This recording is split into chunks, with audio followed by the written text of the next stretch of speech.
মুস্তাক মাসুদ, যে নিজেকে একজন ডাক্তার বলে পরিচয় দেয়, সে আসলে একটা শয়তান, যে একজন অসহায় আর দুর্বল মহিলা কৌসার আনসারির সঙ্গে 4 মাস ধরে ধর্ষণ আর ক্রমাগত ব্ল্যাকমেল করে চলেছে।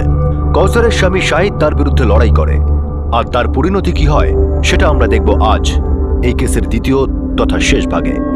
ক্রাইম পেট্রোল সতর্ক।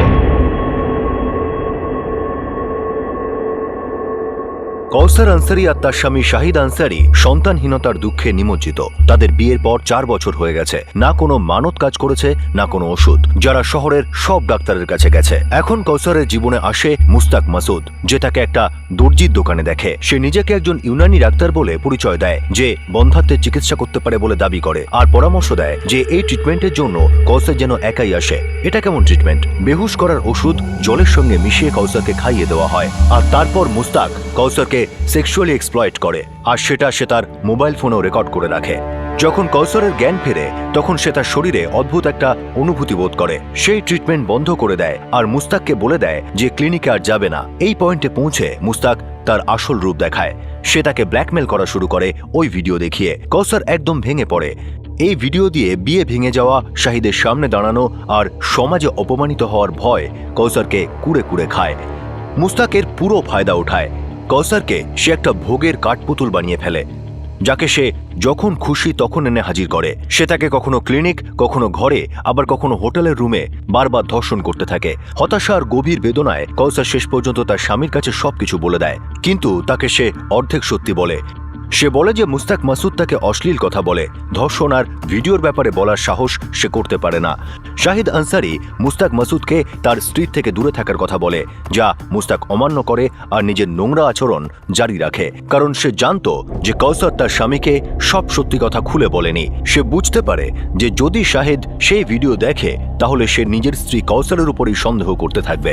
শাহিদ এবার পুলিশ স্টেশনে যায় মুস্তাকের বিরুদ্ধে কমপ্লেন করতে, কিন্তু সেখানে গিয়ে সে অবাক হয়ে যায় যখন পুলিশ তাকে বলে যে মুস্তাক একদিন আগেই তার বিরুদ্ধে অভিযোগ করেছে যে শাহিদ মুস্তাককে প্রাণে মারার হুমকি দিয়েছে আর 1 লক্ষ টাকাও দাবি করেছে, আর তা না দিলে পুলিশের কাছে কমপ্লেন করার হুমকিও দিয়েছে এই বলে যে মুস্তাক তার বউকে সেক্সুয়ালি হ্যারাস করে। পুলিশ শাহিদের অভিযোগও জমা নেয়, কিন্তু কোনো অ্যাকশন নেওয়া হয় না, কারণ এই দুটো অভিযোগই পরস্পর বিরোধী।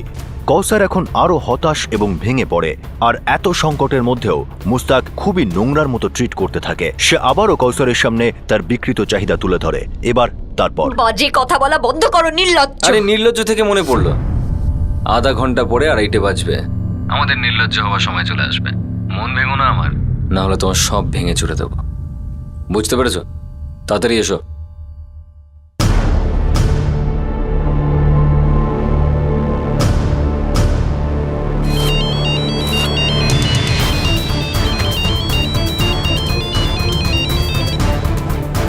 হ্যাঁ,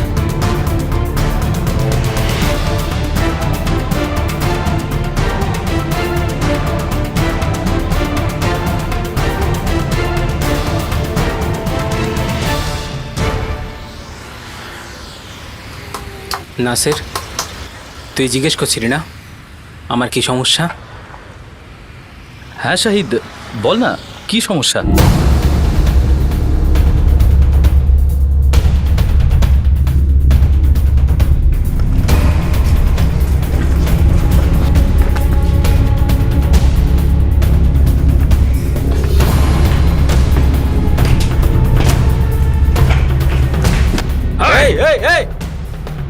এক্ষুনি বেরো এখান থেকে, না হলে পুলিশকে ডাকবো, তারপরে দেখবি। আবে কি দেখবো বে হারামজাদা?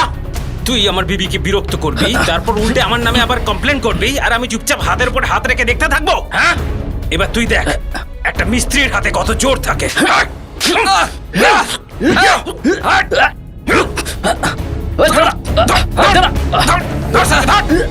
রাশিদ, ইকবাল ভাইকে ডেকে আন, এরা মুস্তাক ভাইকে মারছে। আবে পাগল হয়ে গেছিস নাকি তুই? শোন, আজকের পর যদি আমার বিবিকে ফোন করেছিস না তুই, আরে তোর বউ নিজে ফোন করে আমাকে।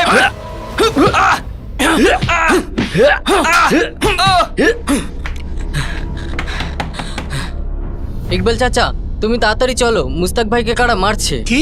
কারা ওরা? জানি না, তুমি তাড়াতাড়ি চলো।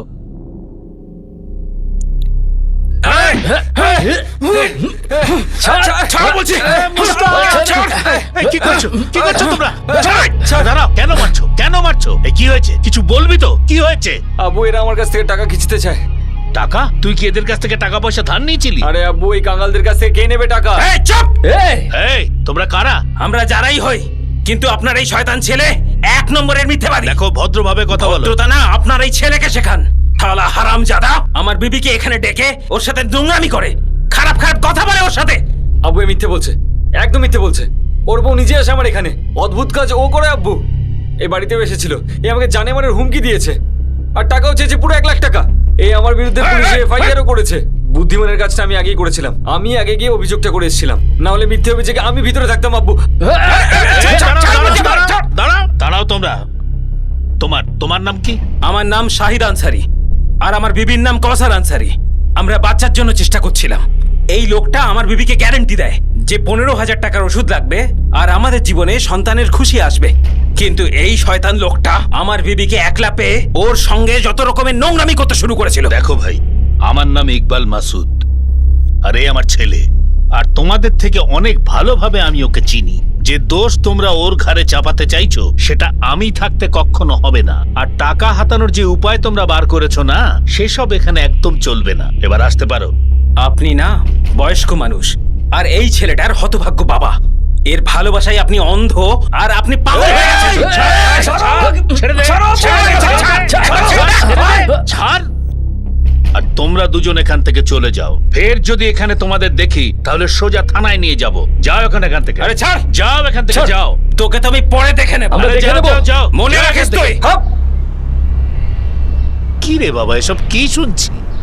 আব্বু ভেবেছিল এরা আমার কাছ থেকে টাকা খিঁচে নেবে, সেজন্য এসেছিল হয়তো সালা। শাহিদ, বৌদিকে বলে দিবি যেন এর কাছে আর না আসে। আরে অনেকদিন আগে ও যাওয়া বন্ধ করে দিয়েছে, কিন্তু আমাকে বলতে দেরি করে দিয়েছিল, না হলে আগেই ওকে ঠিক করে দিতাম।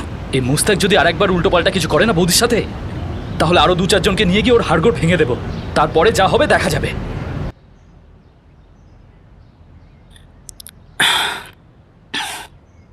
সেটাই হয়েছে যেটা 4 মাস আগে হওয়ার দরকার ছিল। মেরে এসছি ওই হারামজাদাকে। আমাকে একটু ইঙ্গিত তো দিতে পারতে কৌসার আগে। এত অপমান সহ্য করার দরকার কি ছিল? চিকিৎসা চালু কেন রাখলে? ওই এতগুলো টাকা যে দিয়েছিলাম। আরে জাহান নামে যাকে এইসব টাকা। টাকা কি সম্মানের থেকে বড় নাকি? বুঝতে পারছি না শাহিদকে কিভাবে বলবো যে আসলে কি ঘটেছে। ভাবলেই গা হাত পা ঠান্ডা হয়ে যাচ্ছে আমার।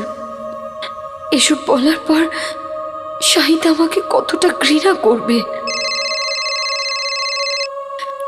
মুস্তাকের নোংরামি দিনের পর দিন বেড়েই চলেছে, ওর হুমকি বেড়েই চলেছে, ওর অত্যাচার কমার নামই নিচ্ছিল না। এখন এলি না কেন আমার কাছে? হ্যাঁ, তুই কি চাস? তোর হাজবেন্ডের দোকানে যাই, ওর মালিক আর সব কারিগরকে দেখাবো তোর অসভ্যতা, নাকি পুলিশ স্টেশন গিয়ে সমস্ত ভিডিও দেখাবো? বল। পুলিশ স্টেশন না তোর হাজবেন্ডের দোকান? আরে বল না। চল এবার তাড়াতাড়ি এ বাড়ি থেকে। আর হ্যাঁ, একটু সেজে গুজে আসিস, তোকে এমনি এমনি দেখতে ভালো লাগে না।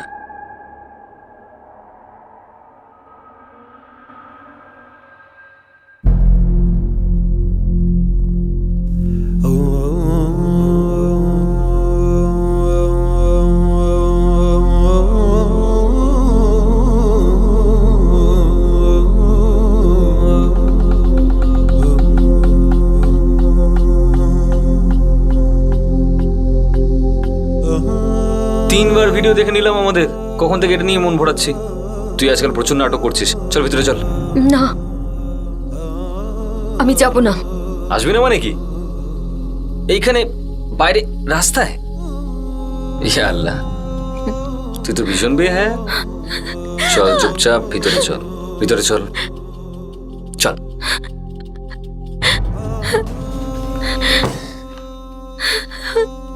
বস।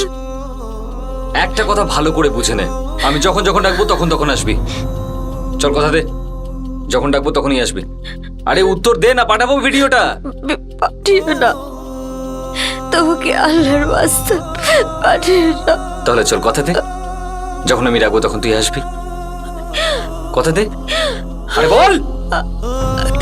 তুমি যখন ডাকবে আমি আসবো।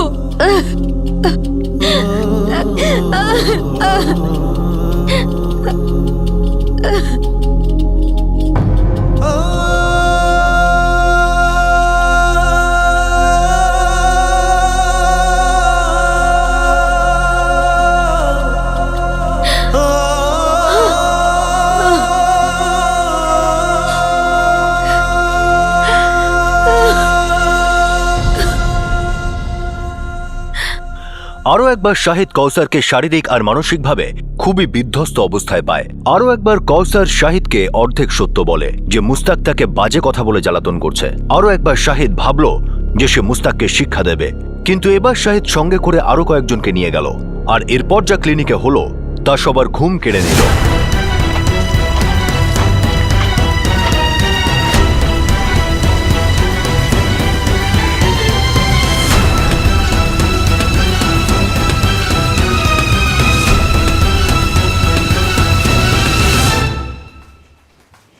হ্যাঁ,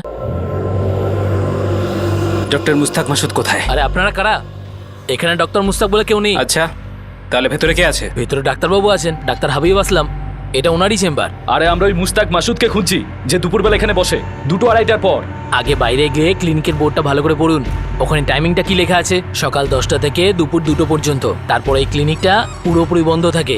ডাক্তারবাবু জেনারেল হসপিটালে যান। কি ব্যাপার বলুন তো?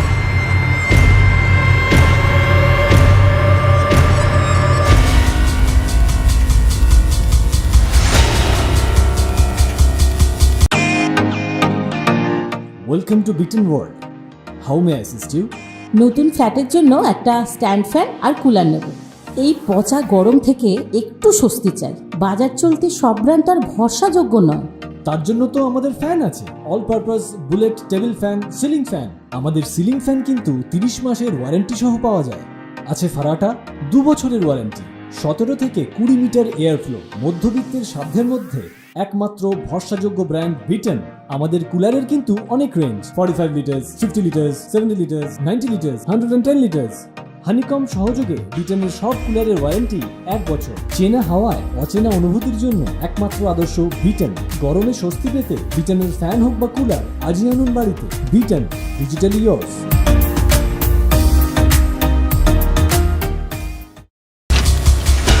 বল, এটা ওই হারামজাদা মুস্তাক মাসুদের চাল, তাই না? বল, ব্যাপারটা কি? দেখুন দাদা, আপনাকে যা কিছু বললাম সেটাই সত্যি কথা। শোন, এর সঙ্গে বেশি কথা বলে লাভ নেই। চল ভেতরে চল, গিয়ে দেখি হারামজাদারা আছে কিনা। হ্যাঁ চলো চলো চলো চলো। ভেতরে কোথায় যাচ্ছেন? চলো দাদা। আরে এটা কি হচ্ছে? কারা আপনারা? স্যার এরা কোনো কথা শুনছেই না। ডক্টর মুস্তাক কোথায়? আরে কে ডক্টর মুস্তাক? হ্যাঁ, আপনারা কারা? বেরিয়ে যান এখান থেকে, গেট আউট। স্যার আমি এদের বোঝাতে বোঝাতে হাঁপিয়ে গেছি যে এখানে ডাক্তার মুস্তাক বলে কেউ বসে না, কিন্তু এরা কোনো কথা শুনছেই না। দেখুন ডাক্তারবাবু, এখানে একজন ডক্টর মুস্তাক মাসুদ নামে লোক আছে যে আমার বিবির সঙ্গে অশ্লীল আচরণ করেছে, ফোন করে নোংরা নোংরা কথা বলে, আর ওর দাবি হলো একজন ইউনানি ডাক্তার, আর ওর আব্বু এইখানেই কোনো এক বস্তিতে থাকে। ওনার নাম হলো ইকবাল মাসুদ। আচ্ছা, ওই মুস্তাক? আসলে ও কিন্তু কোনো ডক্টর নয়। হ্যাঁ, এই জায়গাটা মুস্তাকের, আমি ভাড়া নিয়ে চেম্বার চালাই। আর ওই যে মুস্তাকের কথা আপনারা বলছেন, ও আমার এখানে কিছুদিন আগে কম্পাউন্ডারি করত, কিন্তু ও কোনো ডক্টর নয়।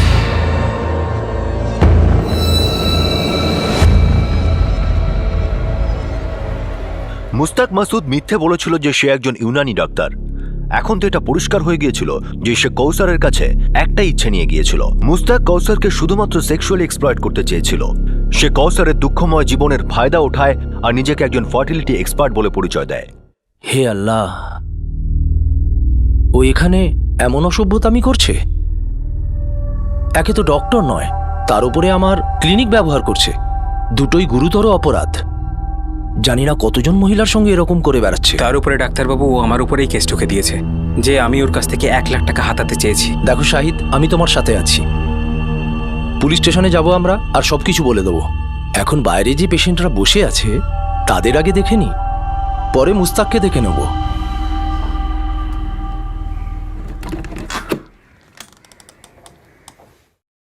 কি হচ্ছে শাহিদ?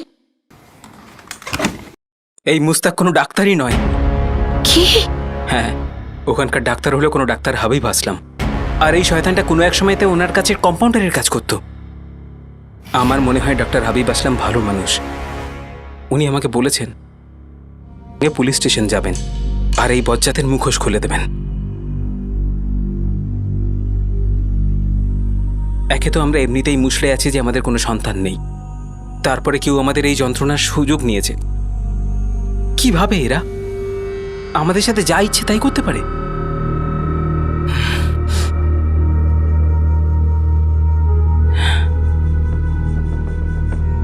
কি হয়েছে কৌসার? আমি তোমাকে পুরো কথা জানাইনি। সত্যি সত্যিটা আরো ভয়ানক। কি সেই সত্যি? মুস্তাক মাসুদ আমার সাথে শুধু বাজে কথাই বলতো, তাই না? ও আমার সাথে তোমার সাথে কি কৌসার?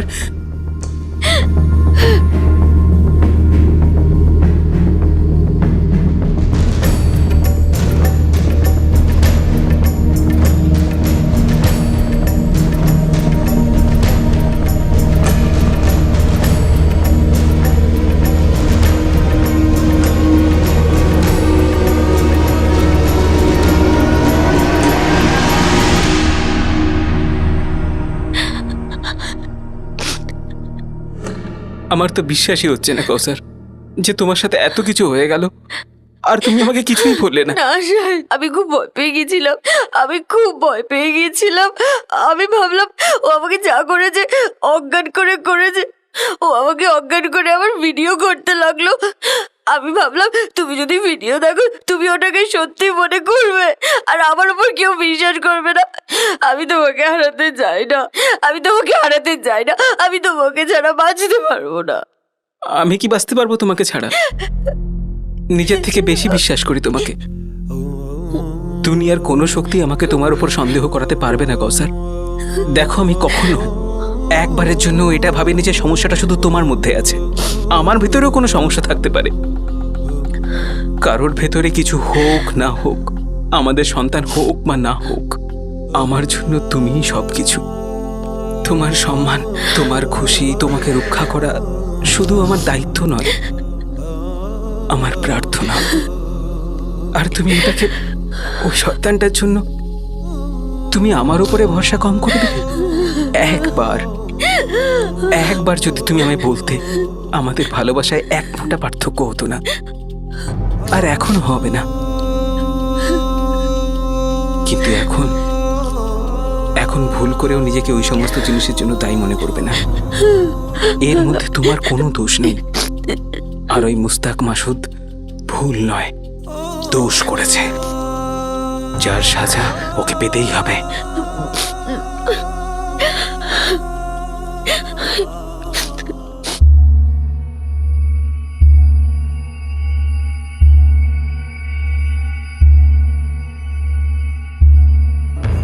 আপনি কখনো ইউনানি ওষুধ খেয়েছেন? কৌসার, এর মধ্যে আয়ুর্বেদিক ওষুধ রয়েছে। এই সামান্য ব্যথাটা বুঝিয়ে দিচ্ছে যে জড়িবুটির কাজটা শুরু হয়ে গেছে। ভালো খবর আনতে চলেছে এই ব্যথাটা। আগের 5টা সিটিংয়ের রিপোর্ট এর মধ্যেই আছে।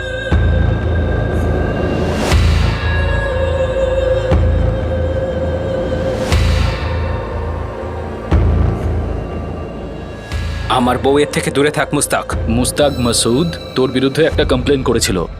মুস্তাক আদৌ ডক্টর নয় স্যার। ডক্টরের কথা ছেড়েই দিন, ওর তো কম্পাউন্ডারি করবার মতো যোগ্যতা নেই স্যার। মানে ও ডক্টর হওয়ার সুযোগ নিয়ে ওনাকে শোষণ করেছে। তার মানে উনি একমাত্র মহিলা নন, আরো অনেকেই আছে। আমার মনে হয়েছিল নিজেদের মধ্যে কোনো ঝামেলা, সেই জন্য এরা একে অপরের বিরুদ্ধে কমপ্লেন লিখিয়েছিল। সেই জন্য এই কেসের বিরুদ্ধে খুব একটা মাথা ঘামায়নি। মাথা ঘামানো উচিত ছিল। ঠিক আছে, এবার আমরা জড়িবুটি খাওয়াবো মুস্তাক মাসুদকে। স্যার, এই মহিলা মিথ্যে বলছে। এই সমস্ত নাটকগুলো করছে আমার কাছ থেকে টাকা হাতানোর জন্য। স্যার আচ্ছা শোনো, মোবাইলের সমস্ত ডেটা স্ক্যান করাও, আমার সমস্ত রিপোর্ট চাই। স্যার, আমার ছেলে কখনো এই কাজ করতে পারে না। ওই মহিলা ওকে ফাঁসাতে চাইছে। এসেছেন তো আপনি, ভালোবাসায় পুরো অন্ধ হয়ে গেছেন। আর সে অন্ধত্বের নাম হলো আপনার সন্তান। আর এই অন্ধত্ব ন্যায় অন্যায় কিছুই দেখতে পায় না, কিন্তু আমরা পুলিশরা সবকিছুই দেখতে পাই। ওখানে সব রোগের চিকিৎসা হয়, সব দেখানো হয়, সব শোনানো হয়। জোরে জোরে শুনতে পাই। এই চলো, দয়া করে ওকে ছেড়ে দিন এই চলো, গাড়ি ছাড়ো। স্যার স্যার আমি কবে বললাম যে আমি ডাক্তার? এটা তো কৌশল বলেছে স্যার। কিরে, তোর আমাকে দেখে কি মনে হচ্ছে যে আমি একজন ফেরেশতা? যে আমিও তোকে দেখে একজন ফেরেশতা ভাববো? না স্যার, আমি ফেরেশতা নই। আমি মেনে নিচ্ছি যে আমার আর কৌশলের মধ্যে অবৈধ সম্পর্ক ছিল। একবার নয়, বহুবার হয়েছিল, কিন্তু প্রত্যেকবার সম্পূর্ণ ওর ইচ্ছায় হয়েছিল। বাকি পুরো কাহিনীটা মন গড়া। আমার আর কৌশলের অ্যাফেয়ার ছিল। আবার বল। স্যার, আমার আর কৌশলের অ্যাফেয়ার চলছিল। তারপর যখন ওর পাগল হাজবেন্ডটা জানতে পারলো, তখন কৌশল চালাকি করে পাল্টি খেয়ে গেল। আর তারপর কান্নাকাটি নাটক শুরু করে দিল। আমাকে হুমকিও দিয়েছে, মারধর করেছে, টাকাও চেয়েছে আমার কাছে। মানে কৌসার হঠাৎ করে আকাশ থেকে তোর কোলে এসে পড়লো, তাই না মিস্টার ফেরেশতা? না স্যার, দর্জির দোকানে দেখা হয়েছিল আমার সঙ্গে। তারপরে আমরা দেখা করতে শুরু করি, বেশিরভাগ ক্লিনিকে। আসলে ওই ক্লিনিকটা আমার আব্বুরই। আমি জানতাম দুপুরবেলা ওখানে কেউ ডিস্টার্ব করবে না, সেই জন্যই স্যার আমরা ওইখানে গিয়ে। স্যার স্যার, ওর বাড়িতে আর হোটেলে কে গিয়েছিল? কে গিয়েছিল? স্যার স্যার ও ডেকেছিল, সেজন্যই আমি গেছিলাম। তার কদিন পর ও টাকা চাইতে শুরু করে, যেটা আমি দিতে চাইনি। স্যার, এখনো যদি আপনার মনে হয় যে আমি মিথ্যে বলছি, তাহলে আমার বিরুদ্ধে প্রমাণ নিয়ে আসুন। যতই চেষ্টা করুন না কেন, আমার বিরুদ্ধে কোনো প্রমাণ পাবেন না।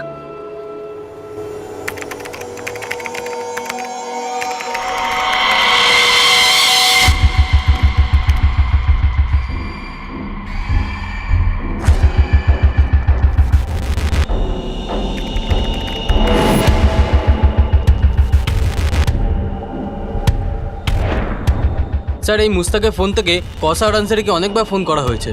আর ওর ইনস্ট্রুমেন্টে অনেক পনসাইড ছবি আর ভিডিও রয়েছে, কিন্তু মুস্তাক আর কসারের যে সেক্স ভিডিওর কথা বলা হয়েছে, সেটা এই ইনস্ট্রুমেন্টে কোথাও নেই।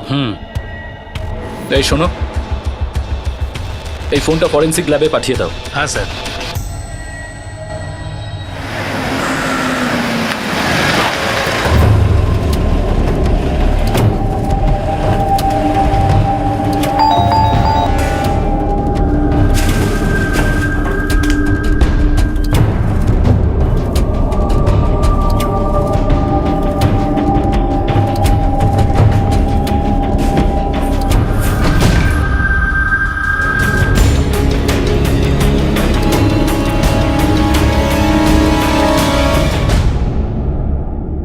হ্যাঁ স্যার। কি হয়েছে শাহেদ? পুলিশ বলছে যে মুস্তাকের মোবাইলে ওই ভিডিওগুলো পাওয়া যায়নি, যেগুলো ও তোমাকে দেখিয়েছিল। এ কি করে সম্ভব? আমি নিজে দেখেছি। পুলিশ আমাদের অপেক্ষা করছে কৌসার। ওরা চায় যে তুমি ওই সমস্ত হোটেলগুলোর নাম বলো যেখানে ও তোমাকে নিয়ে যেত। দেখো কৌসার, আমি জানি এই লড়াই সহজ নয়। ও খুব ধূর্ত লোক। ও একটা নতুন গল্প বানিয়েছে। বলছে যে যা কিছু হয়েছে তোমাদের দুজনের ইচ্ছেতেই হয়েছে।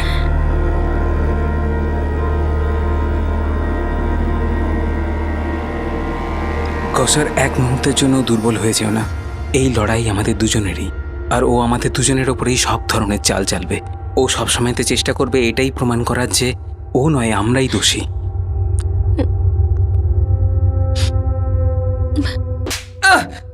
ওই ভিডিওটা যদি আমরা না পাই না মুস্তাক, তাহলে তোর ভিডিও আমরা বানাবো, যেটা দেখে তুই মৃত্যুর ভিক্ষে চাইবি। স্যার, যে জিনিসটা নেই সেটা কোথা থেকে এনে দেবো আপনাকে? আমাদের অ্যাফেয়ার ছিল, আমরা দেখা করতাম, একসাথে শুতামও। কিন্তু আমি ভিডিও কেন তৈরি করব? নিজের পায়ে কুড়ুল কেন মারবো স্যার আমি? Sir, white Shark palace, yellow light hotel, Andre dark hotel, তিনটে জায়গার রেজিস্টারেই মুস্তাক, মাসুদ আর কসারের নামের এন্ট্রি আছে।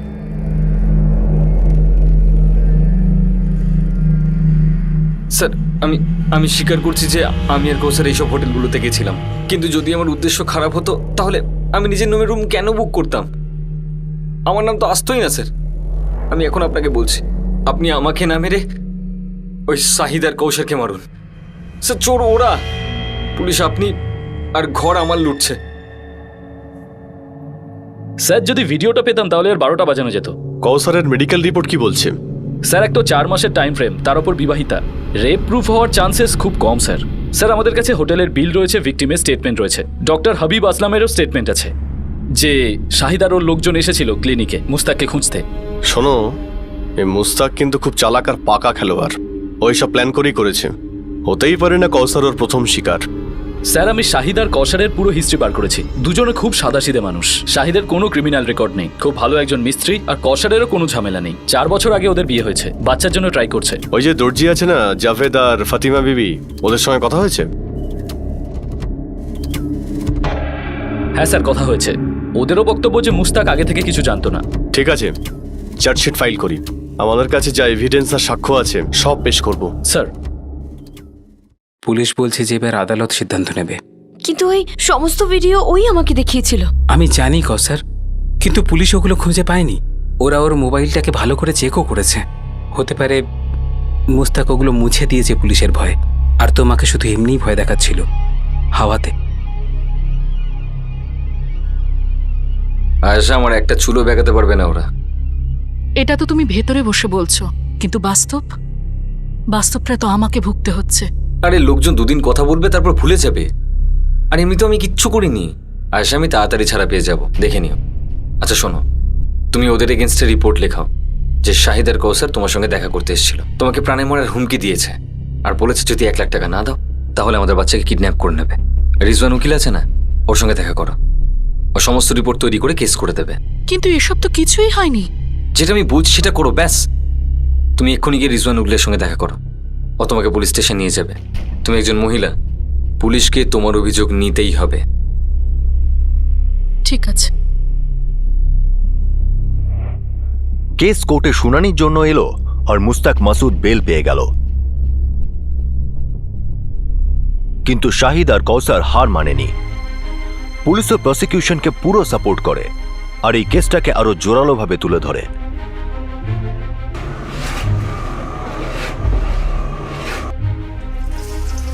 মুস্তাক গ্রেফতার হওয়ার 1 বছর পর ট্রায়াল কোর্ট তার বিচার শোনায়।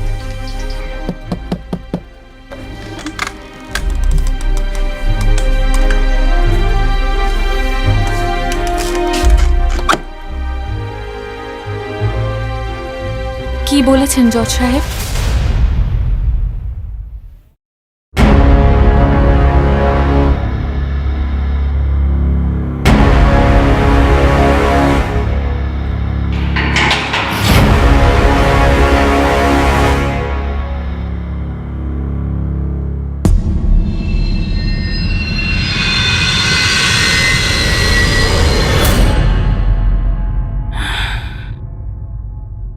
মুস্তাক মাসুদের 10 বছরের জেল হয়েছে।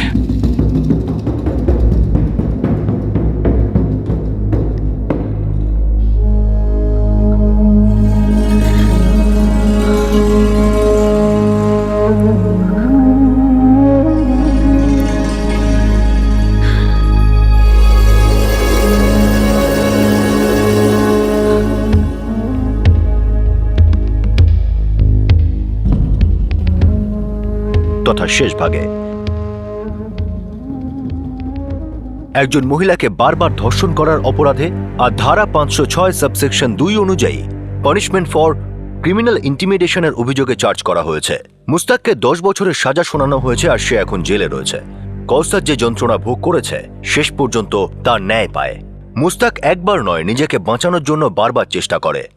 সে কৌসারকেও অপরাধী প্রমাণ করার ব্যর্থ চেষ্টা করেছিল, তবে দুর্ভাগ্যবশত কোর্টে এটা প্রমাণ করা যায়নি যে মুস্তাক ডাক্তার হওয়ার নাটক করেছিল আর কৌসার তার কাছ থেকে 15,000 টাকার ওষুধ নেয়।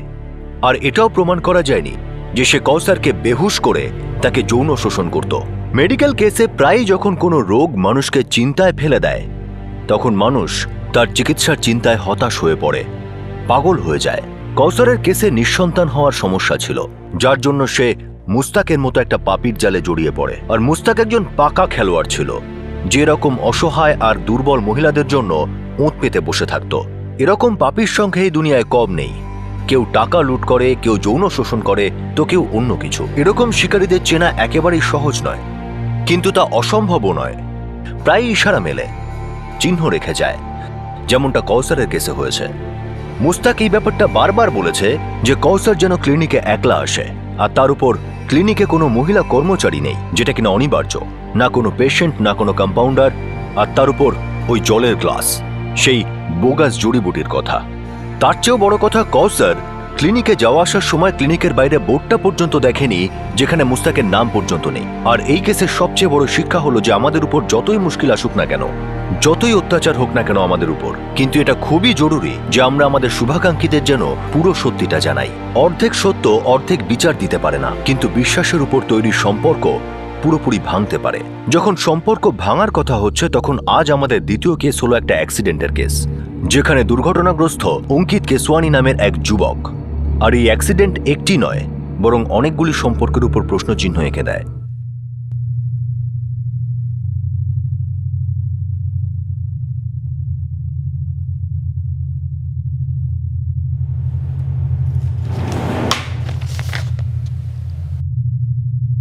Accidental death.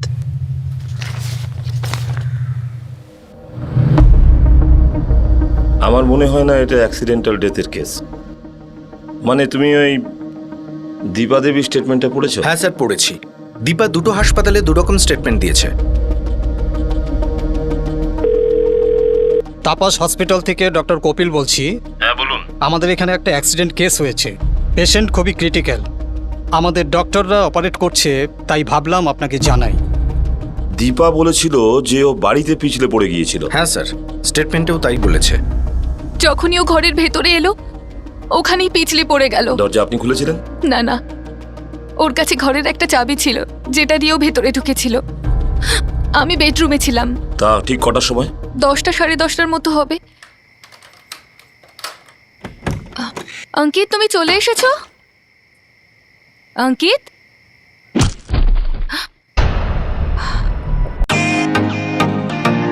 Welcome to beaten world. How may I assist you? নতুন ফ্ল্যাটের জন্য একটা স্ট্যান্ড ফ্যান আর কুলার নেব।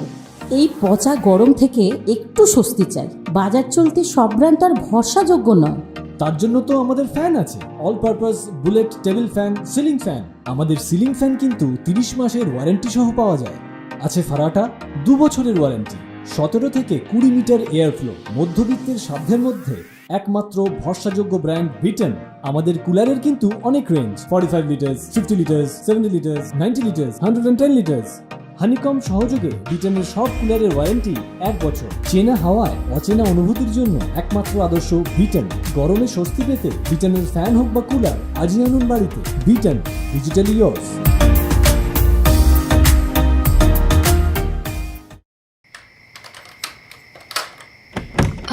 অঙ্কিত, তুমি চলে এসেছো?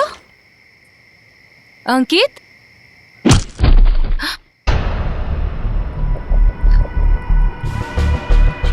অঙ্কিত,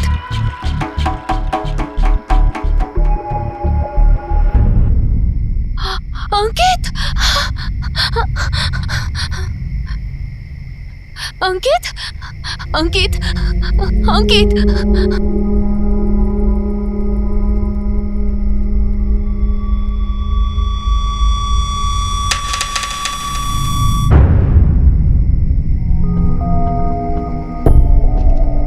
হ্যালো সূর্য, কি হয়েছে দীপা? তুমি প্লিজ তাড়াতাড়ি এখানে চলে এসো। অঙ্কিত পিছলে পড়ে গেছে, ওর মাথায় চোট লেগেছে। তুমি প্লিজ চলে এসো। স্যার, আমি তৎক্ষণাৎ ওখানে পৌঁছই। দেখলাম অঙ্কিত খুব চোট পেয়েছিল। আমি অটো ডাকলাম।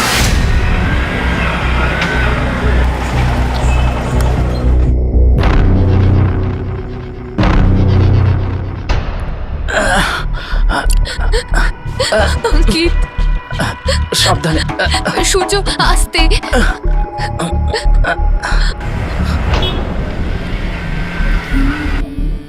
আমরা অঙ্কিতকে আমাদের এরিয়ার ক্লিনিকে নিয়ে গেলাম। ডক্টর বললেন খুব গভীর আঘাত পেয়েছে, অ্যাডমিট করতে হবে। এই ট্রিটমেন্ট এখানে সম্ভব নয়, এর বেশ গভীর আঘাত লেগেছে। আমার মনে হয় স্কালে ফ্র্যাকচার হয়েছে। এনাকে তাড়াতাড়ি হসপিটালাইজ করতে হবে। আমি এক্ষুনি টেম্পোরারি ব্যান্ডেজ করে দিচ্ছি। আমি একটা অ্যাম্বুলেন্স ড্রাইভারকে চিনি, আমার বন্ধু। ভাই, ফোন করো না ওকে।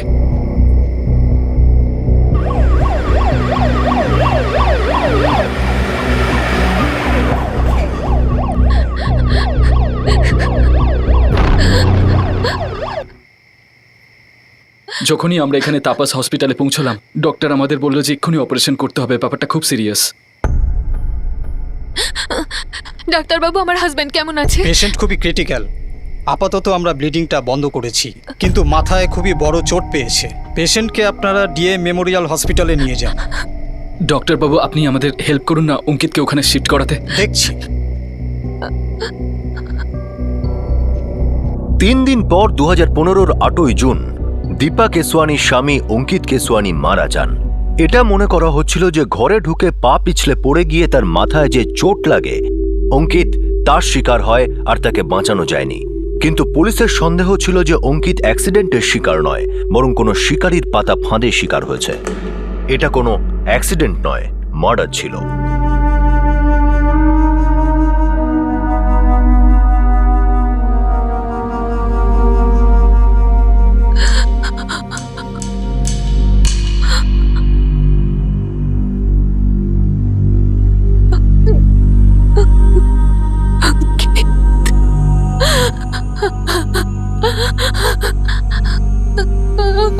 অঙ্কিত, চুপ কর, চুপ কর।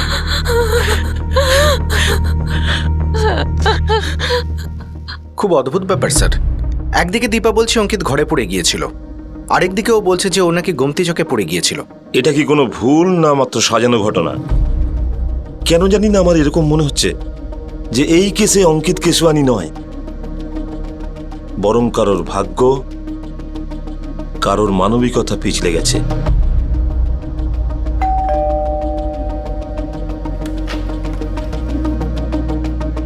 হ্যাঁ, আমরা দীপা কেসওয়ানির সঙ্গে দেখা করতে চাই। ও কথা বলার অবস্থাতে নেই। শুধু একটা স্টেটমেন্ট নেব, খুব একটা বিরক্ত করব না আমরা। ওখানে আমার হাজবেন্ড ওখানে পড়ে গেছিল। আমি রুম থেকে বাইরে এলাম আর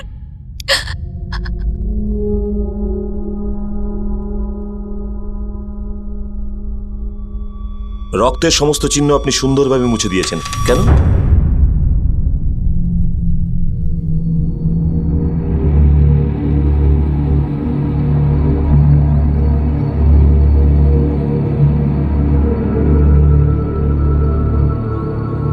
আসলে কি বলুন তো মিসেস কেসওয়ানি, আমরা পুলিশের লোকেরা খুব তাড়াতাড়ি রক্তের ব্যাপারে পিছলে পড়ি না। পা ফেলার আগে সেই রক্তটা শুকে দেখি, সেটা এক ফোঁটা রক্তই হোক না কেন। আমার হাজবেন্ড সদ্য মারা গেছে। এই হাত দিয়েই সব রক্ত পরিষ্কার করেছি আমি। আর আপনি বলছেন যে রক্ত মোছার পেছনে আমার উদ্দেশ্য আছে?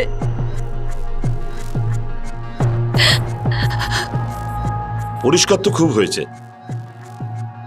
এই বাড়িতে সমস্ত রক্তের দাগ মুছে দিয়েছেন আর সব রক্তের ছাপ মিটিয়ে দিয়েছেন। কোথায়? ডিএন মেমোরিয়াল হসপিটালে আপনার স্টেটমেন্টে তো আপনি বলেছেন আপনার হাজবেন্ড অঙ্কিত কেসওয়ানি গোমতী চকে পিছলে পড়ে গিয়েছেন। আমার হাজবেন্ড গোমতী চকে পড়ে গেছে, খুব আঘাত লেগেছে ওর। ম্যাম, এক সেকেন্ড খুব গুরুত্বপূর্ণ। পুলিশ স্টেশনে আমরা ডায়েরি করে এসেছি, আপনি প্লিজ ওকে অ্যাডমিট করে নিন। আমি আমার এখানকার ডাক্তারদের এক্ষুনি কল করে দিচ্ছি। আপনি ফর্মটা ফিল আপ করুন আর যা কাগজপত্র এনেছেন দিন। আমি গোমতী চকটা হয়তো তালে গুলে বলে ফেলেছিলাম, কিন্তু ও এখানেই পড়েছিল। ও বোধহয় তাড়াহুড়োতে মুখ থেকে বেরিয়ে গেছিল।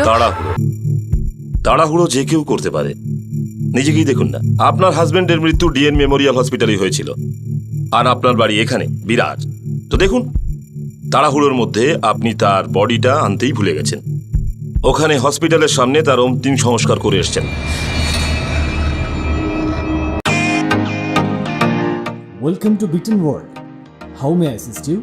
নতুন ফ্ল্যাটের জন্য একটা স্ট্যান্ড ফ্যান আর কুলার নেব। এই পচা গরম থেকে একটু স্বস্তি চাই। বাজার চলতে সব ব্র্যান্ড তো আর ভরসাযোগ্য নয়। তার জন্য তো আমাদের ফ্যান আছে, all purpose bullet table fan, ceiling fan. আমাদের সিলিং ফ্যান কিন্তু 30 মাসের ওয়ারেন্টি সহ পাওয়া যায়। আছে ফারাটা 2 বছরের ওয়ারেন্টি, 17 থেকে 20 মিটার এয়ার ফ্লো। মধ্যবিত্তের সাধ্যের মধ্যে একমাত্র ভরসাযোগ্য ব্র্যান্ড বিটেন। আমাদের কুলারের কিন্তু অনেক range, 45 litres, 50 litres, 70 litres, 90 litres, 110 litres. Honeycomb সহযোগে ব্রিটেনের সব কুলারের ওয়ারেন্টি 1 বছর। চেনা হাওয়ায় অচেনা অনুভূতির জন্য একমাত্র আদর্শ ব্রিটেন। গরমে স্বস্তি পেতে ব্রিটেনের ফ্যান হোক বা কুলার, আজই আনুন বাড়িতে। Britain, digitally years.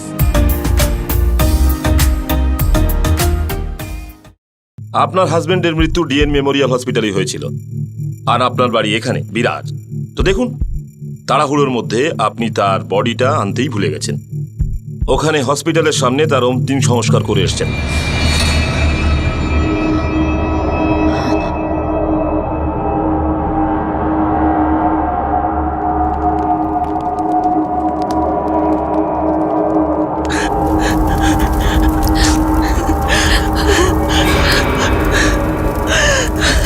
আমি আপনাকে বললাম না স্যার, আমি ঘোরের মধ্যে ছিলাম। আমি তো বিশ্বাস করতেই পারছিলাম না যে আমার স্বামী আমাকে ছেড়ে চলে গেছে। আমাদের বিয়ের 8 মাসও পূর্ণ হয়নি। আর তার মৃত্যুর 3 ঘন্টার মধ্যেই আপনি তার দাহ কার্য শেষ করে ফেললেন। আপনি বুঝতে পারছেন না স্যার, আমার হাজবেন্ডের মা মানে আমার শাশুড়ি, ওনার মৃত্যু 31শে মে হয়েছিল। 10 দিনও হয়নি উনি মারা গিয়েছেন। যদি ওর বডি আমি বাড়িতে নিয়ে আসতাম, এই নিয়ে কথা উঠতো। বুঝতে পেরেছেন?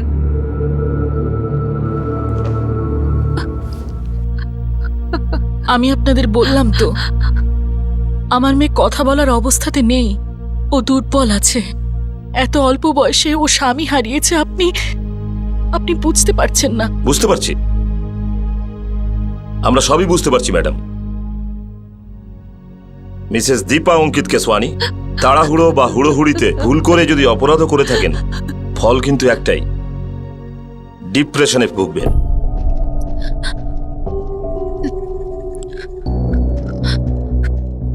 স্যার, আমি তো ওখান থেকে তখনই চলে গেছিলাম যখন দীপার মা কবিতা আন্টি আর দীপার ভাই চেতন ওখানে পৌঁছলো। Mister Suraj Katara, DN memorial হসপিটালের রিসেপশনে দীপা দেবী এটাই বলেছিলেন যে তার স্বামী অঙ্কিত গোমতী চকে পড়ে গিয়েছিলেন। গোমতী চক? এমন কি করে হতে পারে? আমার সামনে তো ও কখনো এরকম কিছু বলেনি। আর যদি এরকম কিছু বলেও থাকবে তাহলে আমার মনে হয় ভুল করে তালে গোলে বলে ফেলেছে। সবার আগে কি ও তোমাকে ফোন করেছিল যখন ওর স্বামী অজ্ঞান হয়ে গিয়েছিল? হ্যাঁ স্যার। সবার আগে ও তোমাকে কেন ফোন করলো? স্যার, দীপা আমার খুব ভালো বান্ধবী, আর আমি ওর খুব ভালো বন্ধু। আর এই ভালো বন্ধুত্ব কবে থেকে শুরু হলো? কলেজ, এই ভিরারেই আমরা কলেজে একসঙ্গে পড়তাম। তার মানে তো তুমি দীপাকে খুব কাছ থেকে জানো। আগে হ্যাঁ স্যার। তো আমাকে এটাই বলো মিস্টার সুরজ কাটারা, যে দীপা দেবীর এই হট করে সিদ্ধান্ত নেওয়াটা কি আগের থেকেই ছিল, না স্বামী মারা গেছেন 3 ঘন্টা হয়নি অন্তিম সংস্কারও করে ফেললেন? দেখুন স্যার, এই কথাটা দীপা আপনাকে আগেও বলেছে, আমি আর একবার এই কথাটাই বলতে চাই। স্যার, অঙ্কিতের এখানে আত্মীয় বলতে কেউ ছিল না ওর মা ছাড়া, যিনি 31শে মে মারা যান। হসপিটাল থেকে বডি বাড়ি নিয়ে গেলে ওখানে অনেক ঝামেলা হতো স্যার, সেই জন্য হসপিটালের কাছেই অন্তিম সৎকার করতে হয় আমাদের। স্যার, আপনি এমন করে প্রশ্ন করছেন যেন আমাকেই সন্দেহ করছেন। সন্দেহ তো আছে মিস্টার কাটারা, আর শুধু সন্দেহ নয়, এখন আমাদের আস্তে আস্তে বিশ্বাস হচ্ছে যে এই কেসে কোনো অ্যাক্সিডেন্ট হয়নি। অ্যাক্সিডেন্ট হয়নি? তাহলে কি হয়েছে স্যার? সেটা তো আমরা খোঁজ নেব।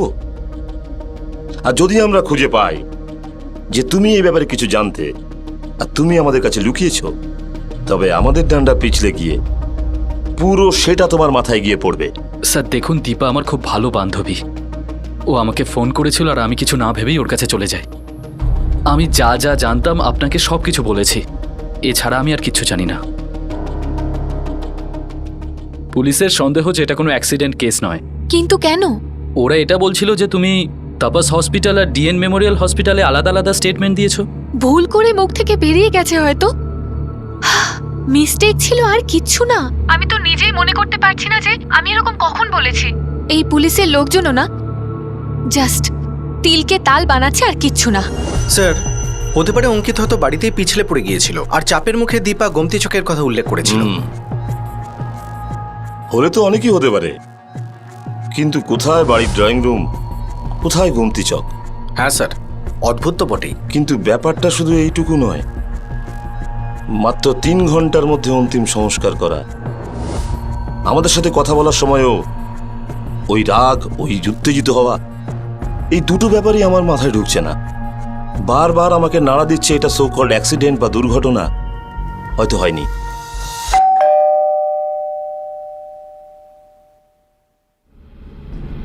হ্যাঁ মুকেশ। বলদেবদা, আর ওই ছেলেটা অঙ্কিত খাল্লাস হয়ে গেছে। হ্যাঁ শুনেছি অ্যাক্সিডেন্ট হয়েছে ওর, তাহলে আর কোনো টেনশন নেই। ঠিক আছে, কিন্তু তবুও আমি চলে যাচ্ছি নিজের সেফটির জন্য। তুমি ব্যাপারটা সালটে নিও, কি করবে ভেবে নিও। হ্যাঁ ঠিক আছে, তুই যা।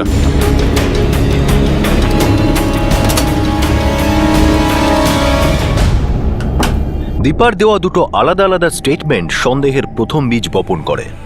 পুলিশ এই অ্যাক্সিডেন্টের কেসে খুনের গন্ধ পেয়ে গিয়েছিল। তার উপর নিহত অঙ্কিত কেশওয়ানির ক্রিয়াকর্ম দ্রুত সম্পন্ন করার জন্য পুলিশ আরও একটা সন্দেহ করার কারণ পায়। দীপা কি লুকাচ্ছিল?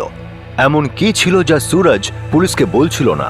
অ্যাক্সিডেন্ট তো হয়েছিল, কিন্তু এই অ্যাক্সিডেন্টের পিছনের কাহিনী অপরাধের ছায়ায় লেখা ছিল। আগামী পর্বে আমরা আপনাদের দেখাবো এই কেসের দ্বিতীয় তথা শেষ ভাগ, আর দেখব কিভাবে পুলিশ এই কেসের শেষ পর্যন্ত পৌঁছলো। আপনাদের সাথে আবার দেখা হবে ক্রাইম পেট্রোল সতর্কতে। ততক্ষণ নিজের খেয়াল রাখবেন, সুরক্ষিত থাকবেন, আর মনে রাখবেন, যদি আপনি সঠিক থাকেন তাহলে রাগ করবেন না, আর যদি আপনি ভুল হন তাহলে আপনার রাগ করার কোনো অধিকার নেই। সঠিক সময়, সঠিক পদক্ষেপ, সতর্ক থাকুন। জয় হিন্দ।